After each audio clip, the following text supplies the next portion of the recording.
so gloomy outside, but I thought I'd still talk to you despite my the effect of the weather on my mood. I thought I'd update you. I went to Sydney yesterday, like the CBD, and did a little bit of shopping. I got a haircut too, and I wanted to get a few gifts in terms of books for my dad, and just like spend a little bit of time combing through bookshops and just enjoying the presents that they bring and the happiness they bring me. And of course, I went a little bit mad while I did that. But the first book I got is The Incorrigible Optimist Club by Jean-Michel Guarcia. I don't know, butchered that definitely. However, I'm very excited to read this. The bookseller recommended it to me. It's set in France. It follows a 12-year-old boy and all the people in his lives as he attends this chess club. And apparently, like, you really get to know the characters and it makes you feel like you're in Europe. And so, of course, I picked it up. It didn't really take that much convincing. I also got Our London Lives. This has been doing the round on Instagram. It's set in 1980s London, and it follows a couple and the turmoil that they're in. Apparently, it's really realistic. It's real. It's about a relationship and the ups and the downs, and I'm very excited for that. I also got, what else? I got Shuggy Bane for my dad. I feel like that we don't really need to talk about that. I've talked about that way too many times. This I got from the Upshop the other day. It's Crossroads by Jonathan Franzen. I think I'm going to read this next. I'm feeling like a family saga. I know the big book lady was reading this, and so I'm excited for this. So if you've read Crossroads, let me know, and I'd be keen to hear your thoughts. I also got The Beautiful Summer by Carissa Parisi. I don't even know. I can't even read today. But this is set in like 1930s Italy, and it follows a girl in the summer who like has an affair with an artist, an eccentric artist. And I thought this would be perfect. It's going to transport me back to Eurosummer, and a short palate cleanser book in between. I got this secondhand for my dad, Swimming in the Dark, another book I feel like I don't really need to talk about here because I've talked about it a lot. Same with this, James Baldwin, Giovanni's Room. But this, look at this cover. Oh my goodness, I'm obsessed. I love it. I really want to take it for myself, but I should be selfless and give it to my father. So I'm going to be nice. I also got, speaking of fathers, Who Killed My Father by Edouard Louis. Edouard Louis, I've read The End of Eddie at the start of the year, and I really enjoyed it, and I feel like this is another like little palate cleanser book. Talks about his relationship with his father, masculinity, growing up in poverty in rural France, and what that meant for his own identity, and I love the cover as well. I think it's beautiful, so I'm excited for that. I also saw The Position of Spoons by Deborah Levy. This was like $50. It was ridiculous, but I had to get it. I love the cover, and this is more essays on writing and reading, if I'm correct. I know a lot of people here have read it and really enjoyed it, but yeah, I'm excited for this. It's another one that I had to get my hands on. Enigma Variations. This was secondhand in the bookstore, and it was like $5. And this is another Andre Asserman, the writer of Call Me by a Name, but it's less known, and it follows a man in Italy as he has an affair with a woman and an affair with a man. And I thought it's like Andre Asserman is a really fabulous writer, and so I feel like I will enjoy this.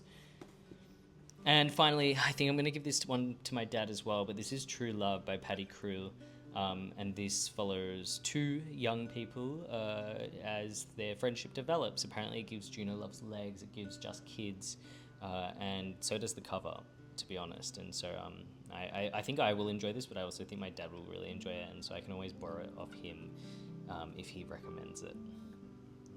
And finally, I got The Artist's Way by Julia Cameron. Now, I'm going to start doing this today, and I'm going to take you guys along on the journey, because I've just felt like really out of touch. I feel like I spoke about this a few clips ago probably, but I felt out of touch with my creativity. I feel like I've been spending a lot of money and spending a lot of time online, and I want to just get back to writing and reading and being like content in doing nothing.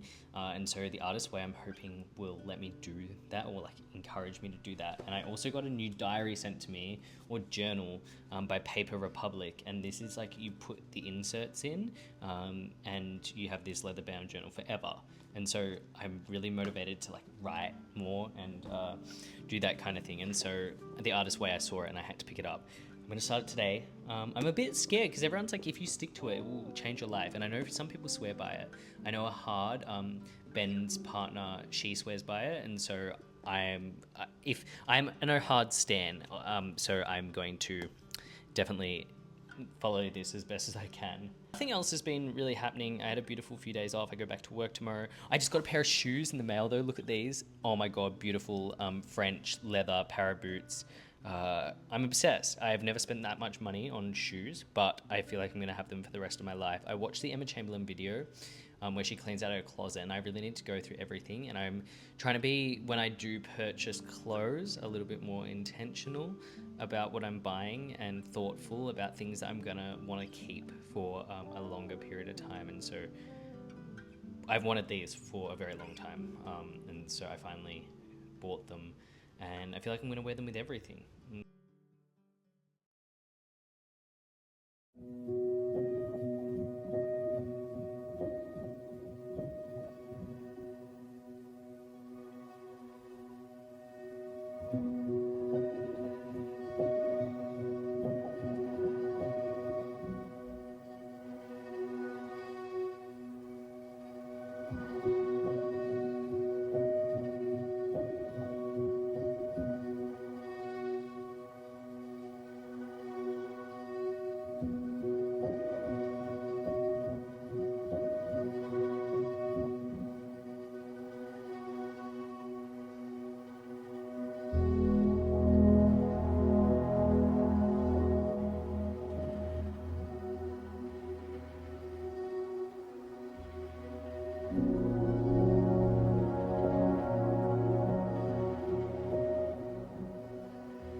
Reading a lot over the past few days. I finished Who Killed My Father, and oh my golly gosh, this was absolutely fantastic.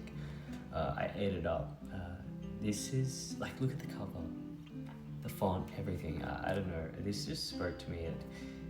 And Edouard Louis writes so intentionally, and he doesn't use a lot of words, but he says so much, and every line in here was just, it's just so impactful. I feel like that's the best way to describe this book, is impactful. It talks a lot about masculinity and fatherhood, and what it means for a father when his son doesn't show the masculinity that he expected he would. And it talks about relationships and how these change and evolve as people get older, and the importance of small gestures, how little things we say and do affect the people around us. And I don't know, I really enjoyed this, and I love Edouard Louis. It's really pushed me to read more. I think I enjoyed this more than The End of Eddie, which is somewhat surprising, but I did really enjoy this. It was like a 5-star read for me. And I'm excited for more. I'm excited because there's so much more of him to get through, and I know that he's still so young, and so we're gonna continue to get these masterpieces. And it was short. It was a good read, and if you're looking maybe for something to start off the year, I think this would be a really good place to start reading, like, next year. I also want to talk quickly about The Artist's Way, because I'm like a week into it. It was harder than I expected the first week. And I don't know, people say this changed your life, and I didn't really believe them, but I'm already starting to feel different in terms of my creativity. I feel more motivated. I haven't felt the urge to write in a long time, and writing these morning pages, like 3 pages every morning, which is hard because I've got to get up earlier. But it's been making me think a lot about what I want, and that I want to live a creative life where I can create. And I feel like I always push things aside, especially writing, because I feel like, I have too many things to do, it's not important. And this is making me realize that it is important, and that I need to make time for it. And so I'm grateful for that. I've been using my Paper Republic journal for like the past week. I like it. The only thing is I put my 2 moleskins in here, so it's really thick. And I don't know what like inserts I'm gonna get after this, after I finish these, because the Paper Republic ones are gonna last me like a day. Like there's like 40 pages in there or something. And so I'm gonna need a bigger like bigger inserts and something that fits properly, because it's not an A5 size, which is a little bit frustrating.